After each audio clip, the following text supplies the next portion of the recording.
I remember it was around 2019. It was right before 2020 started. Me and Ryan were like, man, we are burnt the fuck out. You know, I was like, just about to hit like 30, and I was like, bro, I don't want to do this as much as I'm doing this anymore. I want to go like travel and have a good time and just relax. Let's get a dog. Let's hang out with my parents.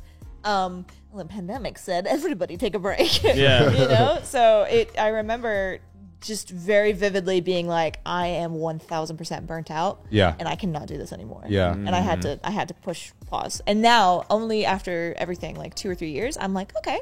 Can go do it again. Feel a little cheeky. Little cheeky con. Little cheeky 5-day speed belt. I might just do a devious leak into 10:30 cons again, you know? You know how it is. So speed run. If you weren't doing conventions, what were you doing throughout the pandemic? Just chilling? Oh, Did you do like any side ventures or anything? Yeah, a lot of stuff off. Like we're getting into building we're gonna like start building hobbit holes and creating like. What is a hobbit hole? Like from Lord of the Rings. You're gonna make one of those? Yeah, we're gonna get like a property and we're gonna build hobbit holes and like fantasy cabins and like build this like almost like an Airbnb situation where our friends can come and just like stay, make content or whatever, and then we're gonna like become little old cabin mushroom people. I want to get to that stage, man. Yeah. That sounds fun. That sounds like an awesome project. I'm like really excited. Ryan turned our front room into a D&D tavern. Wow. Yeah, he's so talented. But he's been really keen on doing like a bunch of like woodwork, all that kind of stuff. So like that's what we really want to do. Yeah. He definitely seems like a woodwork kind of guy. Yeah, he does. he gives off woodwork energy. What do you guys want to do like beyond? Beyond what? Beyond this dimension? That's a good question. I feel like I'm so in the thick of it right now. I'm just like I'm that fuck. God damn it. I fucking hate that TikTok noise. What? Into the thick of it. Fucking hate that. I'm like in the middle of it right now. I'm really enjoying it, and I feel like I don't want to do anything else right now. It's That's just that's what I like doing. Right now, like pretty much all of our 3 schedules are like packed. Yeah. Like with everything that we're working on, I don't have time to think about what I want to do next because I'm kind of doing it now. That's good. Meanwhile, I just started a clothing thing and I'm dreading the fact that like my work has just tripled. Oh, but it's so fun. Awesome. You gotta be so proud of but it's so yourself. fun. It's so and it's like, it's worth it. Like, now I have less free time than ever now, but it's like, it's cool to do something that's just like completely different now. Yeah. You definitely have to change gears when you're in this space too, because it can make you really like, you don't want to start getting, what's it called when you stagnate, but also like you don't want to be angry at what you're doing. You have to change gears and do. I just don't want to be in like a monotonous cycle. Yes. Yeah. Absolutely. With like everything, like I don't want to get to the point where it's like I know what I'm gonna be doing for the next 6 days because it's gonna be exactly the same as what I did today. Exactly. You know, like I don't want to get to that point. So it's like like this year is like by far the busiest year of my life. Easily. It's like not even a comparison. Like it feels weird that like, you know, normally when you get married, that's like everything revolves around that for the entire time year. to settle down. It's time to settle down. And to me, like my marriage is obviously an amazing event, but it was like only one of the things that were planned in this like fucking massive year. It's like, check that off the list. Let's see what else we got left, right? Ask me again in a year and I'll probably have a better answer. Okay, yeah. I'm always really curious to see what other content creators are doing with their lives beyond like the content grind, because it's like I can't see us turning on a camera and being like, "Hey, what's up, you guys? Next time, you know, like old, you know, YouTubers doing their thing, but like."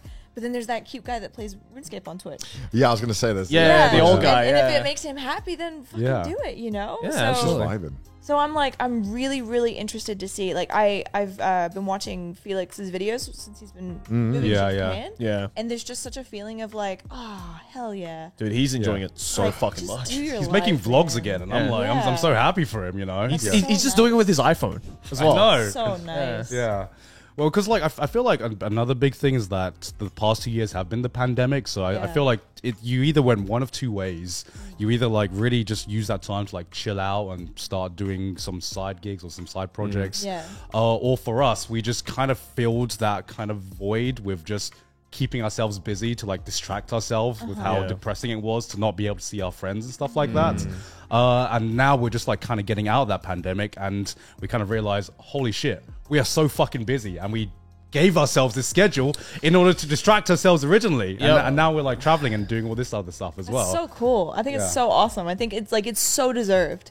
Like, you guys created such an incredible podcast for people to kind of like lean on during like the pandemic and everything. And like the people that follow you and everything probably feel just, I'm sure I speak for them in the way that they probably just appreciate the ever-loving shit out of what you guys have done. We just talk shit for 2 hours, bro. That's awesome. Like, that's all we do. It's so nice. That's all we do. Bro, this is the easy part of our job. You know? Exactly. Let's not talk about our main channel stuff. Yeah, right? That's the hard part. We just wear stupid hats and fucking talk shit. You know, that's all we do. Yeah, exactly. So like, do you plan to go back to more conventions now that, you know, everything's opening back up again? So I really want to start doing stealthy costumes, like make full on like unrecognizable. Big, like either like go full on like do you know Ariel from Diablo? No, like one of the angels, one of the archangels. I'd love to make like Tyrael from the. Damn, you played every Blizzard game, huh? I used to be a hardcore Blizzard fangirl. Not that I'm doing too hard. So you're gonna do like the Adam Savage thing, where it's just like non-recognizable cosplay. Just stuff that like is purely like, if people want to stop and take photos, it's because they're like, wow, your costume's fucking sick. And then like that's like the soul of it and everything. Because I still do love making stuff. I got really into making fairy houses.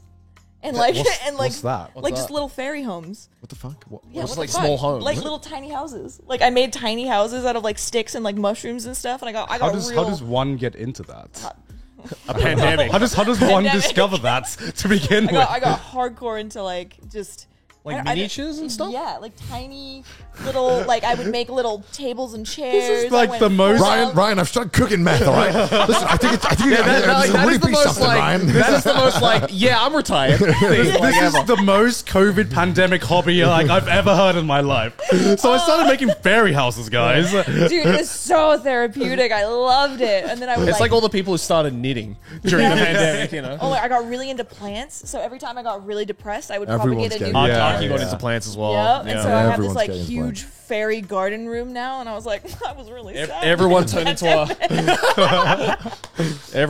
a plant mom during the pandemic. Yeah. And then, oh my gosh. But yeah, so like that's kind of like where the thing is, like the fairy houses kind of like blend into like the hobbit holes and all that kind of stuff. Right. So creating stuff is still something I want to do in the future, but just like maybe not necessarily like in front of the camera. Yeah, makes sense. Just to like make stuff. I think I remember you were telling me or Aki, because I think we just in a casual conversation we had a similar like conversation asking like what would you want to do after cosplaying, right? Because it's like, you know, I think it goes without saying that like cosplaying in retrospect doesn't have as long of a lifespan for people, right? Especially because, you know, once people start to get a little bit older, it gets a little more difficult to cosplay certain characters and stuff like that, right? So it's like, but I think I remember, and correct me if I'm wrong on this, but you were like, I want to get into like a manager like type position where you like manage cosplayers and stuff like that. Yeah, there was a time where I was thinking about that, and then I was like, "That's fucking stupid." Not like I don't want to do that. You have to deal with yourself. Like I would have to manage them, and I was like, "Oh, do I really want to manage people?" And then I was like, maybe I could like fund a management company, and then like have people that like want to do it, like for sure, but like.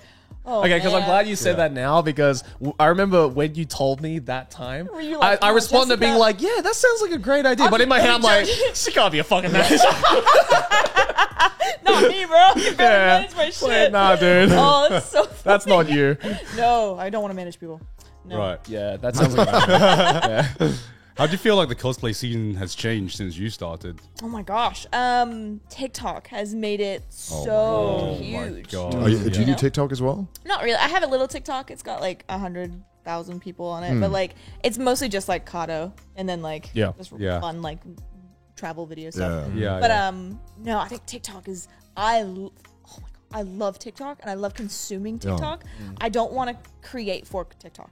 right. Because I want it to be this pure like untampered like meme stream that I can just kind of like go and like enjoy. Yeah. And be like, you don't want to ruin the platform for yourself. Yeah, exactly. Right? Like I don't want to look at it and be like, oh, I don't want to go on TikTok because I have to create for it, you know? I just don't know what I would create. Well, that's like my main issue with TikTok. It's like I'm totally. Yeah, I feel like you guys could do the cool little like stream clip things. Yeah, we do. That's what we do that already. Yeah, we do that for Trash Taste, but it's like for me personally, I'm like I don't know what I would do. I use my personal streams. Oh, okay, that makes works sense. pretty well. Yeah, that's awesome. People seem to like it. That's the way to grow these days. TikTok is like the avenue. Got to be on there. Yep, that's how you do it. The Zoomers are got it.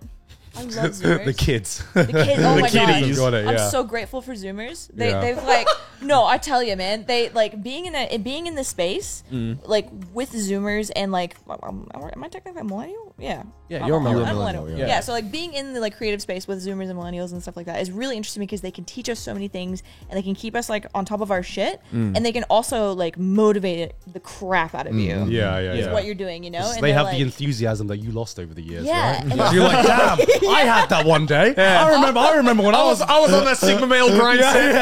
Oh man, I was so starry-eyed, man. Oh god damn, I miss those days. Yeah, dude, they just inspire me like crazy, especially the cosplayers and stuff like that. They'll like start the TikTok like without any makeup, and then they'll go take the video, do their makeup for the video as the video is rolling, and then get into the costume all for one video and have it all just on TikTok the whole time. Yeah. Like while they're doing it. And I'm just like, you're just amazing. You're amazing. You're glorious. You're fantastic. You're queens. All of you. I fucking love you. You're so intense. Do you feel like the bar of quality has been like stepped up over the years in terms of cosplay? I definitely think cosplay now for TikTok in particular, not talking about the crafting aspect. I think crafting aspect, fuck yes. It's like accelerated. As far as like TikTok cosplay, it's more like you have to be the character and do the like you have to embody the character. Yeah. Like you have to really present yourself as like a content creator that is also a cosplayer. Yeah, right. How long would you say it takes to like learn the skills that you have, or like the kind of like the average skill level that you see on TikTok or some of like the higher end cosplayers? Right? Because I feel like a majority of people on TikTok who like they crank out their things and stuff are doing like purchase costumes maybe, right? And then like there is the crafters as well who like put that stuff. But I think it takes I don't know, it really just depends on like. Yeah, because I'm sure like get to the skill set of like Kamui, for example. Yeah, it's like fucking decades, right? Like just getting to the point where you just start building your own armor. Yep. Yeah. But there's also there's some really talented makeup artists as well. Like I'm just like fuck, man. You like this is an actual artist I'm looking at with some like they don't have to make a costume. No, they no. They can cosplay just with the face. Yeah, exactly. It's fucking incredible. Have you guys seen that guy who does like the real meme cosplays? And he's like, he'll like paint his butt. Yeah. Oh yeah. I love that guy. It's like the cheap cosplays, the Southeast Asian guy, right? Yeah. Oh yeah, that guy. That's awesome. He's actually Thai, actually. Let's go. Oh really? Shout out to my Thai bros.